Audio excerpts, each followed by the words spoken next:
សុភាសិតមួយឃ្លាបានលើកឡើងថាព្យាយាមគង់បានសម្រេចអញ្ចឹងខ្ញុំសូមបកស្រាយតាក់ទងនឹងសុភាសិតហ្នឹងបើយើងនិយាយនៃចំគឺបើសិនណាជាយើងធ្វើអ្វីមួយយើងប្រឹងធ្វើយើងដាក់ផែនការដាក់គោលដៅយើងនឹងសម្រេចតាមផែនការដែលយើងដាក់ហ្នឹងអញ្ចឹងថ្ងៃនេះខ្ញុំសូមលើកអំពីកសិដ្ឋានចិញ្ចឹមគោមួយដែលគាត់បានប្រឹងប្រែងក្នុងការចិញ្ចឹមជាយូរឆ្នាំមកហើយឥឡូវនេះគឺគាត់បានសម្រេចគោលដៅរបស់គាត់ហើយដែលគាត់ចិញ្ចឹមគោជាច្រើនក្បាលហើយក្នុងមួយឆ្នាំគឺគាត់អាចលក់កូនគោបានជាច្រើនក្បាលផងដែរអញ្ចឹងប្រហែលជាបងប្អូនធ្លាប់ឃើញហើយកសិដ្ឋានហ្នឹងគឺខ្ញុំបានផ្សព្វផ្សាយជាច្រើនដងមកហើយគឺកសិដ្ឋានភ្នំព្រះមានជ័យដែលមានទីតាំងនៅស្រុកថ្មពួកខេត្តបន្ទាយមានជ័យអញ្ចឹងតកតងនឹងកសិដ្ឋានហ្នឹងគឺគាត់មានការចិញ្ចឹមមេគោប្រមាណជាង500ក្បាលហើយបច្ចុប្បន្ននេះគឺគាត់អាចមានសមត្ថភាពក្នុងការផលិតកូនគោជាច្រើនក្បាលរាប់រយក្បាលក្នុងមួយឆ្នាំដើម្បីផ្គត់ផ្គង់ទៅទីផ្សារហើយសម្រាប់ការផ្គត់ផ្គង់ហ្នឹងគឺគាត់ផ្គត់ផ្គង់ជាកូនគោមេពូជចំពោះកសិដ្ឋានភ្នំព្រះមានជ័យនេះគឺគាត់ផ្ដោតសំខាន់ទៅលើការចិញ្ចឹមមេគោយកកូនអញ្ចឹងចំពោះការលក់គោវិញគឺគាត់លក់តែកូនគោដែលផ្ដាច់ដោះ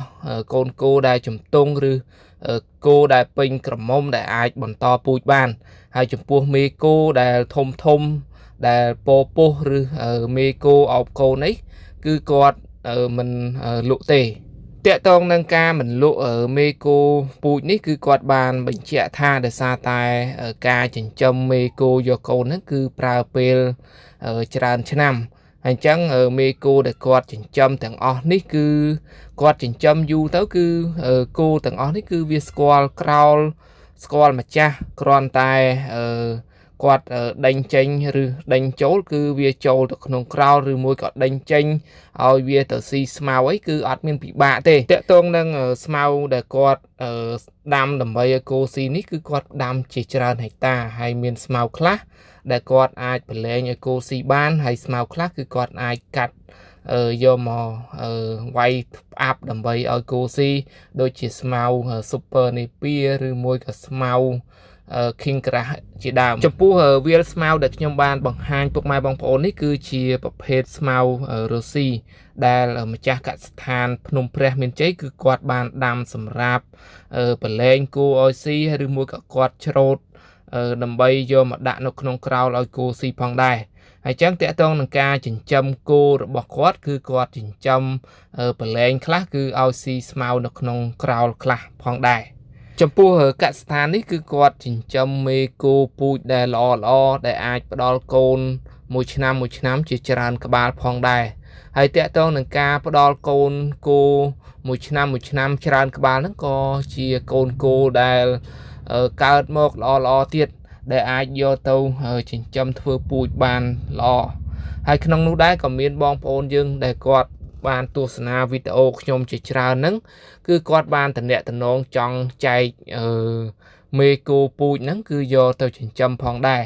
ហើយជាក់ស្ដែងគឺមានបងប្រុសដែលគាត់រស់នៅខាងគិរីរម្យខេត្តកំពង់ស្ពឺ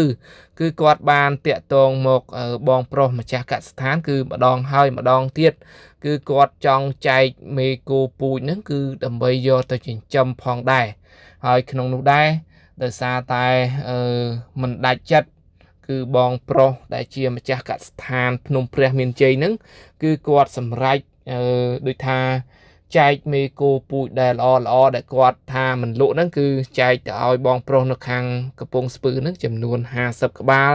ដើម្បីយកទៅចិញ្ចឹមដើម្បីផលិតពូជបន្តទៀតដូចនេះដើម្បីចូលរួមការអភិវឌ្ឍពូជគោនៅក្នុងស្រុកហើយក្នុងកលៈទេសៈនេះគឺវាមានសារៈសំខាន់ដោយសារតែពេលនេះជារដូវភ្លៀងជារដូវវស្សាដែលសម្បូរស្មៅដុះហើយទីផ្សារគោបច្ចុប្បន្នកំពុងតែល្អផងដែរក្នុងន័យនេះផងដែរសម្រាប់បងប្អូនដែលមានសមត្ថភាពមានដីទំនេរ មានដាំដុះស្មៅអាចពិចារណាក្នុងការដាក់គោចិញ្ចឹមបានហើយបើតាមបទពិសោធន៍របស់បងប្រុសដែលជាម្ចាស់កសិដ្ឋានភ្នំព្រះមានជ័យគឺអាចដាក់គោចិញ្ចឹមហើយជាប្រភេទគោជំទង់ក៏បានឬមួយដាក់គោមេអោបកូនក៏បានប៉ុន្តែបើសិនជាបងប្អូនដាក់ជាប្រភេទមេគោដែលមានកូនឬមួយក៏មេគោផើមវាជាសញ្ញាល្អមួយទី1គឺរហ័សបានផលទី2គឺធានាថាគោហ្នឹងគឺមិនពេលខ្លះគោដែលយើងចិញ្ចឹមជាប្រភេទមេគោក្រមុំដែលយើងយកមកចិញ្ចឹមហ្នឹងពេលដែលវាធំឡើងគឺវាអាចមានខ្លះក៏ផងដែរអញ្ចឹងព័ត៌មាននេះគឺខ្ញុំមានតែប៉ុណ្ណឹងសម្រាប់ព័ត៌មានបន្ថែមបងប្អូនដែលចង់ដឹងតាក់ទងនឹងការចិញ្ចឹមគោឬមួយក៏ចង់ទិញគោពីកសិដ្ឋានភ្នំព្រះមានជ័យគឺអាចទំនាក់ទំនងលេខទូរស័ព្ទរបស់បងប្រុសម្ចាស់កសិដ្ឋានគឺខ្ញុំដាក់នៅក្នុងវីដេអូឬមួយនៅក្នុង comment អញ្ចឹងសម្រាប់វីដេអូនេះខ្ញុំសូមបង្ហាញពុកម៉ែបងប្អូនត្រឹមតែប៉ុណ្ណេះបាទសូមអរគុណសូមជម្រាបលាជួបគ្នានៅវីដេអូក្រោយៗទៀត